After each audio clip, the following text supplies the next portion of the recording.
drinking and violence and because of this I was molested as a child. So I grew up like that in the violence, and drugs was also there. You see it, most everything is. So since then I've been that aggressive. I fought a lot.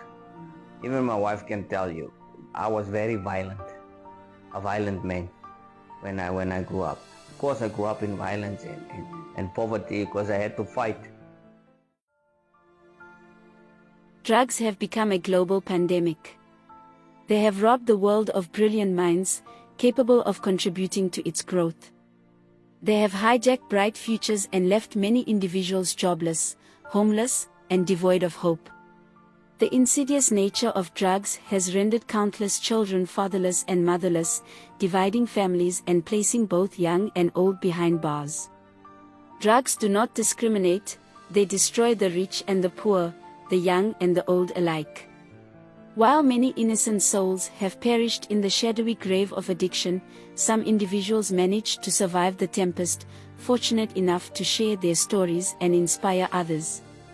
Linwell is one such individual. He survived the storm of drug addiction and lives to tell his harrowing journey from victimhood to triumph.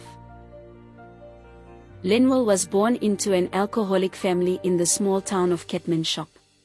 His childhood was unstable, witnessing his parents ensnared in the throes of addiction.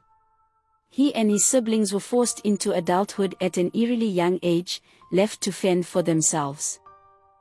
Any childhood memory that I have is one of poverty, one of uncertainty, because we never had enough to eat. We always went hungry. We never had a good place to stay. We always had small, cramped in rooms that we used to stay because it was cheap.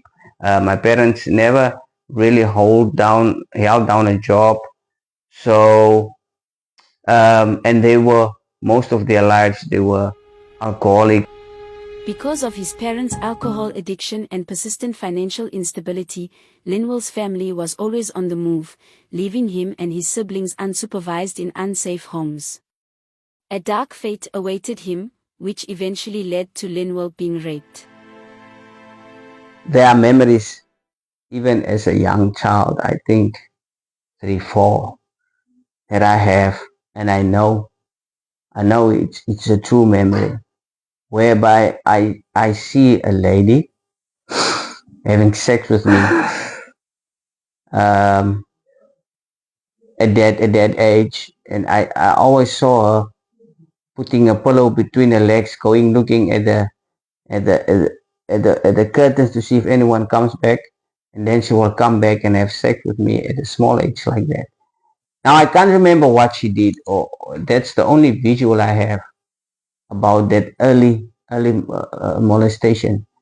And then as I grow older, the first one was at the house where I was left, where I stayed, and they really took care of me. But one night while I was asleep, the said male just came, and when I woke up, he was having sex with me, and I was so afraid I couldn't move, and he literally finished, and he went back, and it as if nothing happened. I actually had how he keeps me love bites, they say, and then he would lie to the people that no, it was me and the lady. But at that time I didn't care. I just continued. And the other one is when I was young, also at the house where I was left, the child of the said person had sex with me. Now I was very young. He just told me to do certain things, and I did it. But now I know that was rape. That wasn't me participating in having sex. He was very older than me, and and those two were the times where I was molested as a child. When we went to Windhoek, there was a man whereby we stayed, and he had a guy who stayed there, and that guy he didn't rape me, but he made me touch his private parts, and he touched my private parts, and to a point where I just ran away. I didn't want to be in his presence because he was a grown up guy. I was about what, 10, 11, I think, and those were the times that the bad molestation and rape happened in my life. As a child, Linwell grappled with the rough realities of his existence, trying to find solace and protection among parents who were perpetually lost to their addictions. He could not understand why he was born into an alcoholic family or why he had to endure abuse. Due to his rough childhood and the absence of fatherly guidance and discipline, Linwell fell into drugs. My father was sometimes at home, but he never spent time with us. He never taught me as a boy what a man should be and should not be. He never taught me any godly values. He never went to any sports activity that I had, and I never felt encouraged to do, or I never felt that I'm good enough to do something. So that's about my childhood. Gangsterism, drugs and alcohol. That's how that's the memories I have of my childhood. Faced with a tumultuous upbringing, Linwell sought comfort in drugs. With no direction, he spiraled into a world of crime and addiction. Everything took a turn for the worse when Linwell lost his mother at the tender age of 13. He and his younger brother moved in with their older sister, who struggled to manage them due to their undisciplined behavior. Linwell's brother had previously run away from home at the age of 13 to live alone, and upon their mother's death, he moved in with them. Both brothers were broken, with no one to guide them on what was right or wrong. This was when Linwell began seeking comfort in drugs.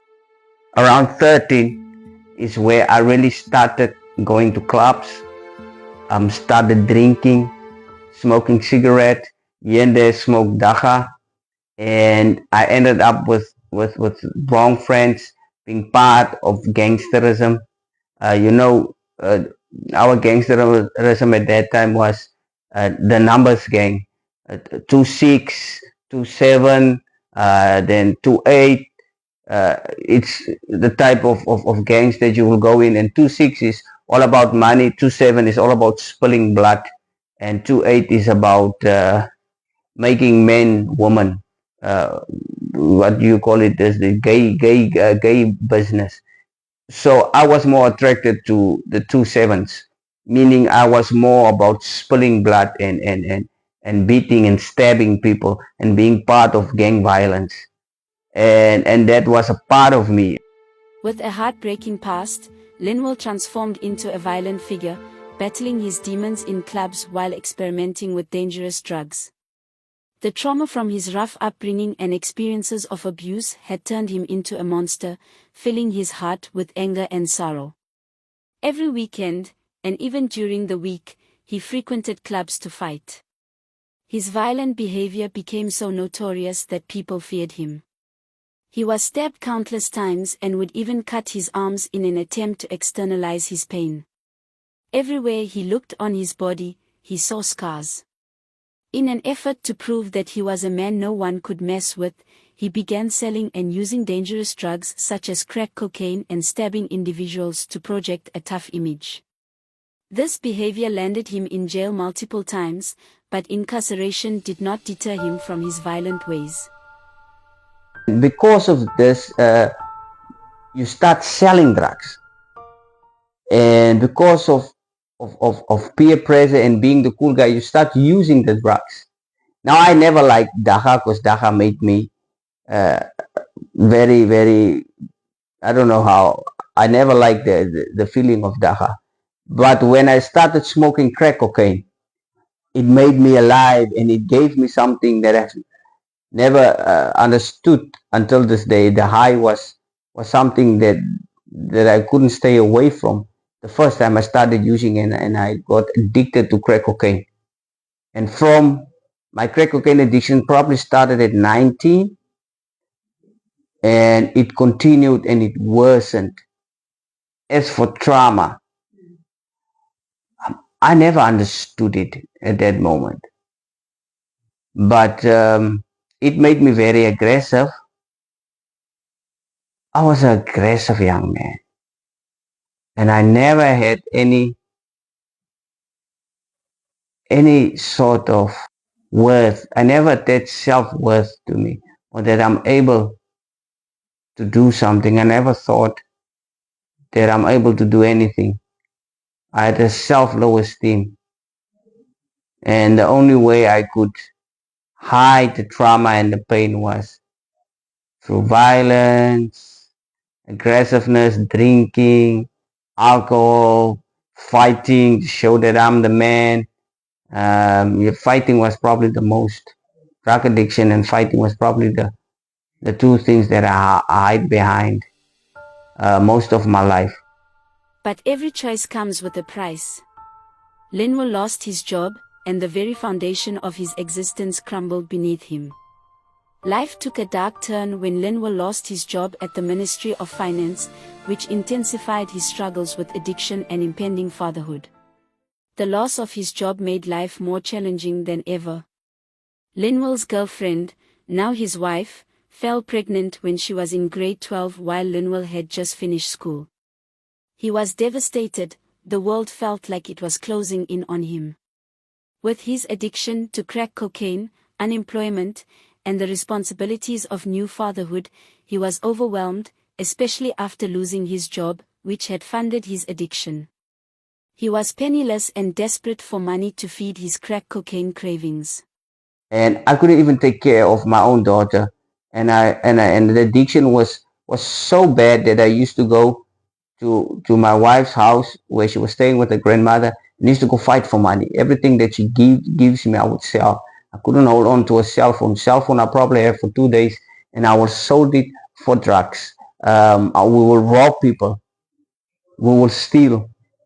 Every second weekend, I would be locked up, and we'll either pay off the complainant to withdraw the case, or threaten him to withdraw the case, or we will post bail and I will go out on bail, and later on, uh, somewhere we will make the complainant withdraw the case by either giving him something or whatever it may took, and that was part of my life. As addiction tightened its grip, hallucinations plagued Linwell, leading him to unsafe destinations dictated by voices in his head.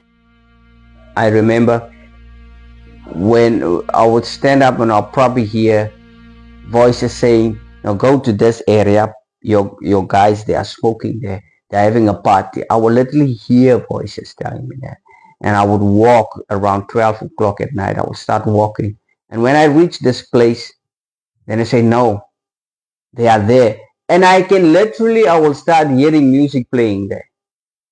That's how messed up I was. And I would walk until the second place, and when I reach there, they will say, "No, it's there." Then I will walk there, and it's always in the sketchiest places, down the rivers, dark alleys, and it's about 12, 1, 2, 3 in the morning. I would walk, and when the sun would come out, and I'll be somewhere in Kitmans, and I will ask myself, "That was stupid. What am I doing here?"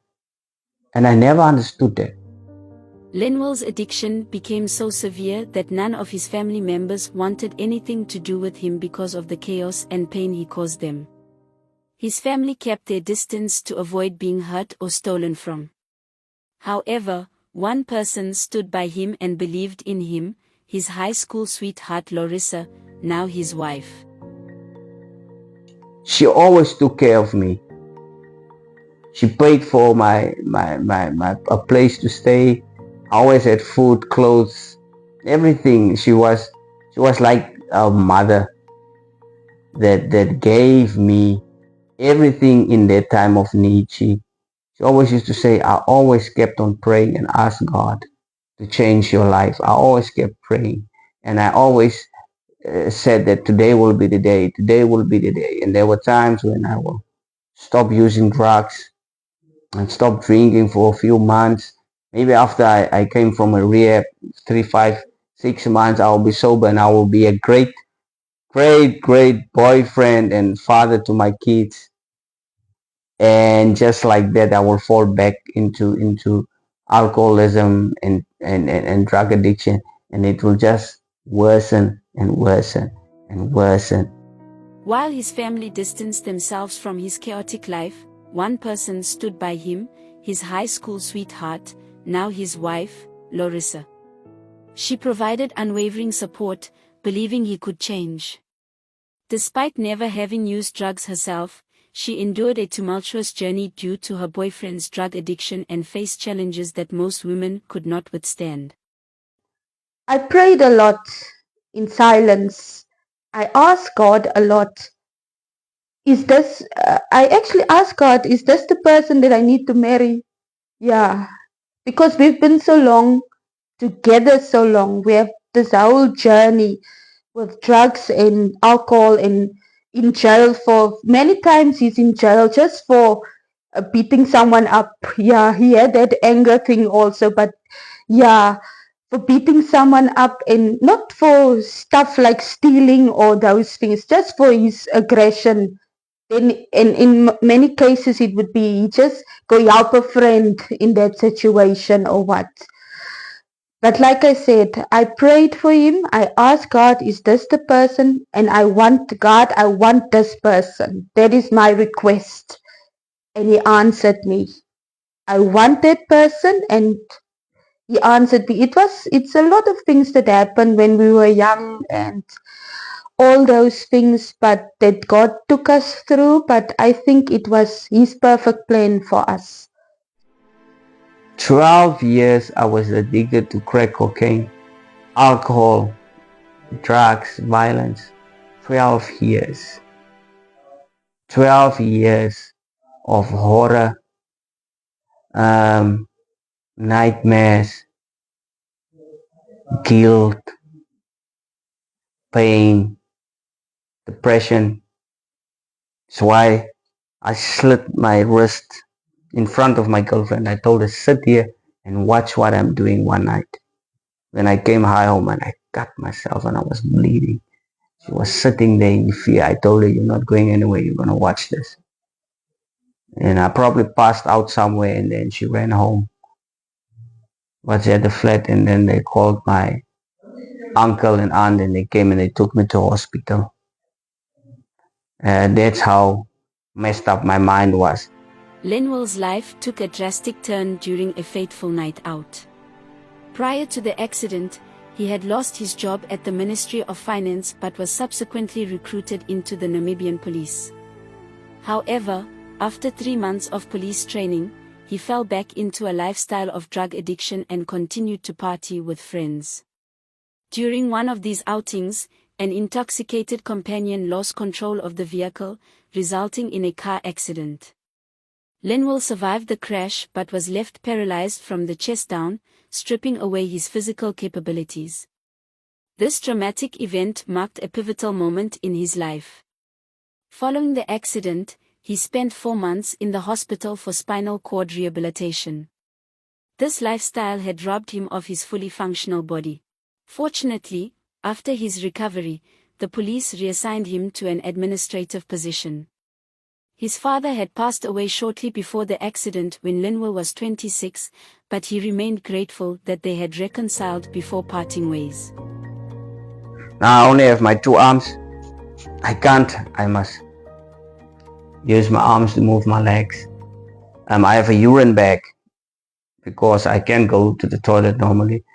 And even number 2, I need to listen to my body. I've worked out a way where I've realized when I need to go to the toilet, but it took time. From the moment the lovebirds laid eyes on each other, Linwell's girlfriend, now his wife, Larissa, knew he was the man she wanted to marry and spend her life with. She always believed they were meant to be together, regardless of the circumstances. And that day when he got in the accident, I asked God, what must I do now? How should we proceed? I knew what my decision will be. I will never leave him. not while he's in a wheelchair in an accident. Then I wasted my years, all my years. So, but then God just answered me. He's taking us through another troubled waters, but He's there. So I asked God and I prayed and I told myself He will change. If He loves me, He has to change. If He loves His daughter, He has to change. If He loves His son, He has to change.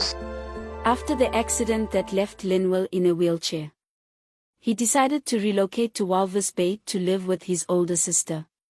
Despite criticism from Larissa's family urging her not to follow her boyfriend, Larissa was determined to move to Walvis Bay with their children to support him as her boyfriend and the father of her 2 kids. When the couple arrived in Walvis Bay, they lived with Linwell's sister for a few months before moving into a flat of their own. Linwell had some financial resources from the accident claim to support Larissa and their children, but just a few months after the relocation, he relapsed and returned to drug use. After my rehabilitation at Central Hospital 7 West Spinal Cord Ward, there for 3-4 months, because my sister was the only one that was stable enough to take care of me. She told me to come to her to Walvis so I can stay there for a while until I'm at the point where I can go back to work. Because I told people that they asked me, do you want to continue working as admin or you want to be boarded? And luckily, with God's help, I had some sense in me. I said, no, I want to continue working. So in 2016, we came to Walvis. My wife, my girlfriend, she took a transfer. She said, I'm going with. And I don't know what, everything that happened in the family, but I know they didn't want her to come. Because first of all, this is a drug addict. Now he's in a wheelchair. Now you have to wipe his what, and now you have to look after him. He probably cannot take care of him, and you want to take the kids with. I helped him. I said, you must go to rehab. You must do this. You want the best for everyone. And he did went to rehab 3 times. And then he just come back. 1 month it's fine. Then he started again. But not me knowing. And then he went to the training for the police. He come back. And then it started again. All over again. Thing that you say to yourself when you are young and in love, this person is gonna be my husband. So I just have that.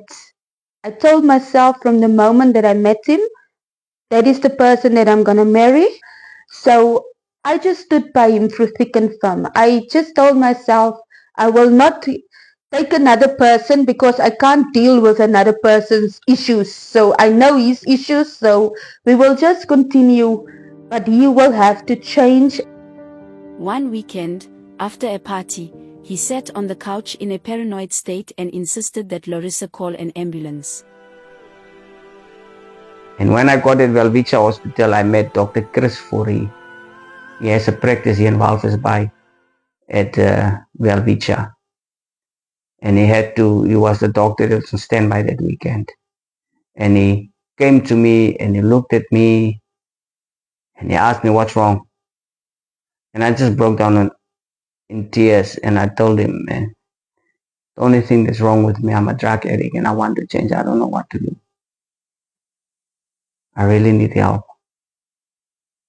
He just looked at me like that and he told me, I will help you, but don't waste my time. And he gave me certain medications. He told me to come see me on Monday. He went back, he gave me a certain medication to drink to help me with the cravings and stuff.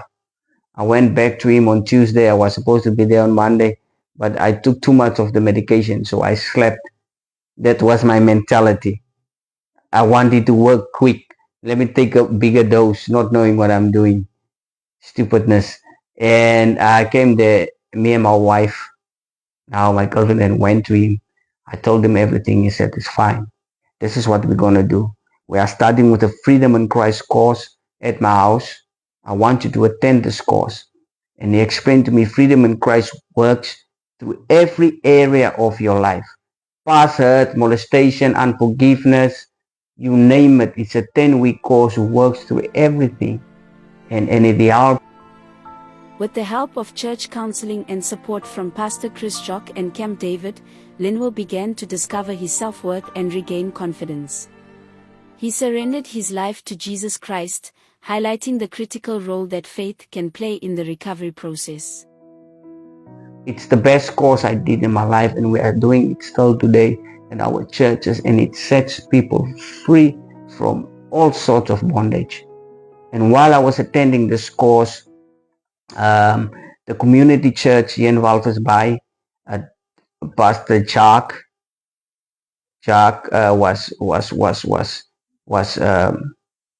was the lead pastor there, and he had a men's camp called Camp David. And one weekend, Dr. Farid told me, "Hey man, there's a men's camp. I'm sending you. I'm paying everything." I remember he gave even. That's the first time I felt like somebody really saw something good in me and thought that I could change.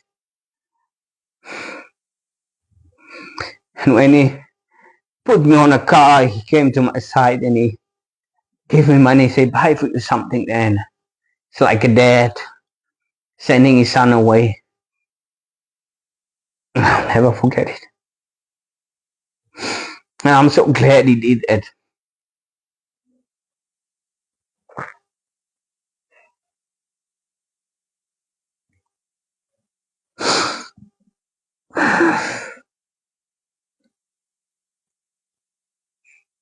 We're still friends today.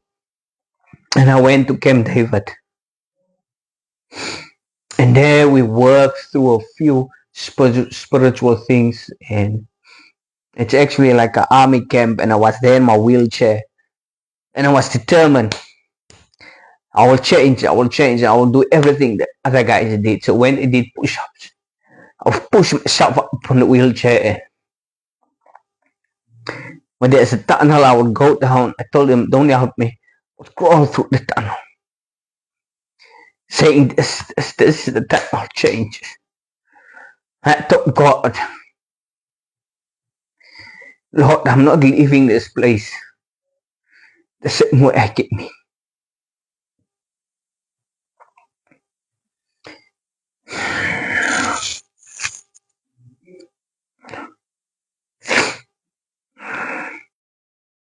Linwell is a powerful testament to the fact that people can change, regardless of their past, actions, or circumstances. He freed himself from alcohol and drug addiction, as well as a life of violence. Choosing to embrace a completely new life, he moved on from the 12 years of anguish he endured as a slave to drugs. Linwell resolved to use his experiences to educate others and to be a present father figure to his 2 children. He married his longtime high school sweetheart, who stood by him through thick and thin. Together, they have created a happy, loving family.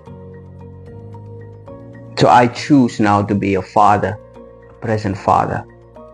I told my children everything I did and what they're not supposed to do.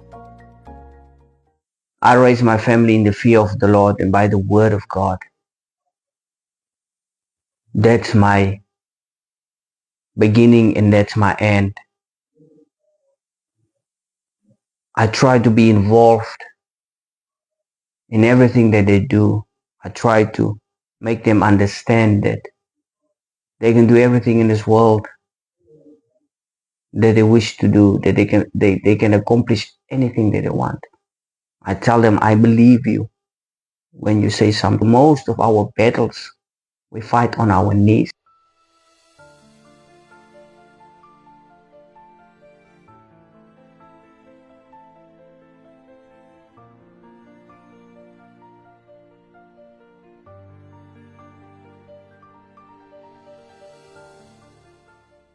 Like as in this journey of my husband, he's been to rehabs and nothing changed. The moment he gave his life to Christ, all those that hunger for it, it just disappeared in one weekend. and he never used drugs again. Never, never, never. And it's like a miracle that happened. And you don't see the hand of the Lord, but there you can see, oh, God was always there to protect you. You just need to put out your hand. I can't do this on my own. I tried. Help me.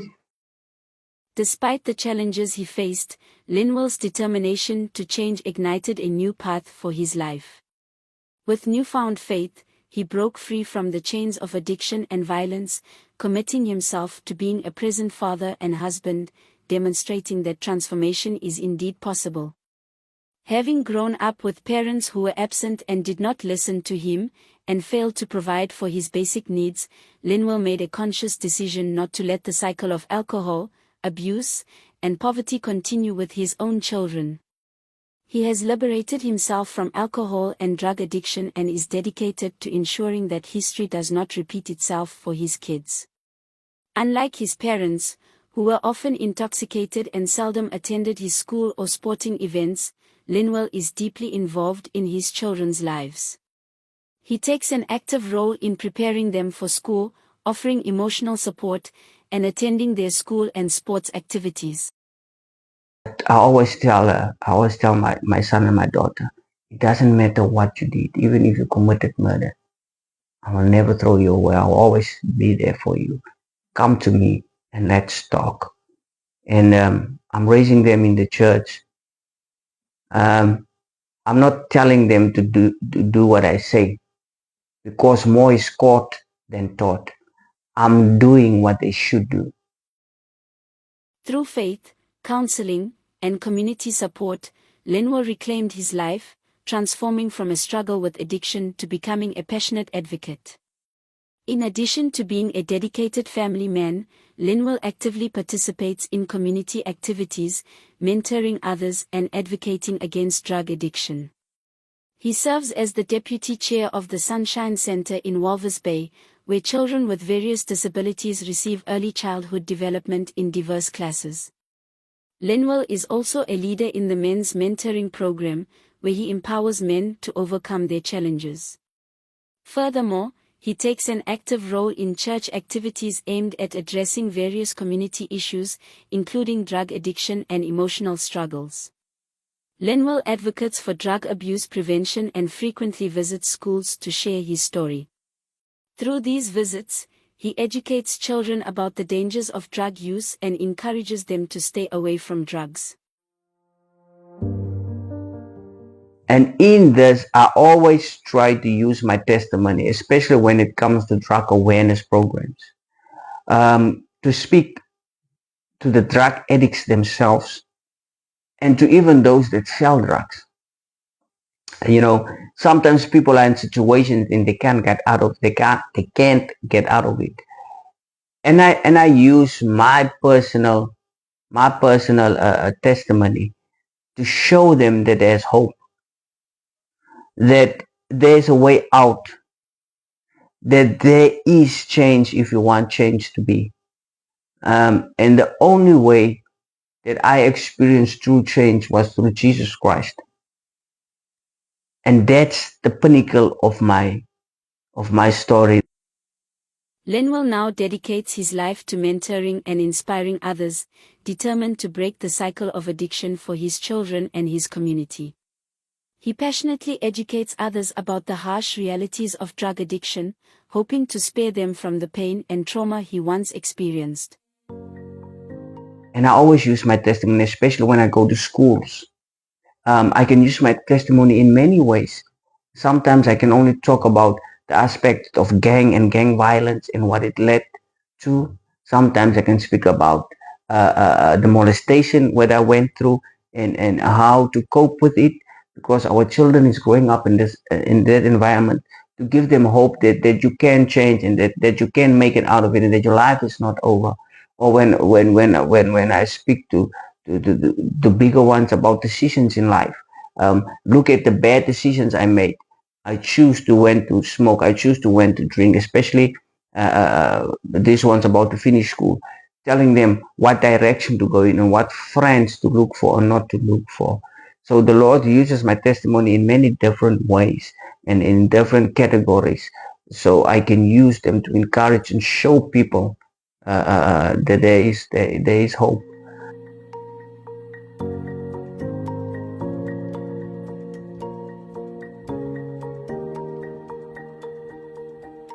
Instead of cursing them, because we make that mistake of cursing, I also made that a lot of times. You don't want to change but yeah, we don't know the extent to why that person is in that situation. So I would tell the society to just listen a little bit more. Let that person share his story, even if it's painful. Don't judge a person by appearance or by this person is coming from this rich family. How can this? Or this person is coming from a religious family, like a pastor's daughter. I'm just making an example. Are using drugs. We never know what led to that decisions, how the person ended up at that situation. So we must always just love another person with the same love that you want for yourself. We must listen more. We must try to put yourself in that person's situation, because don't know, one day you can end up in that similar situation or anything.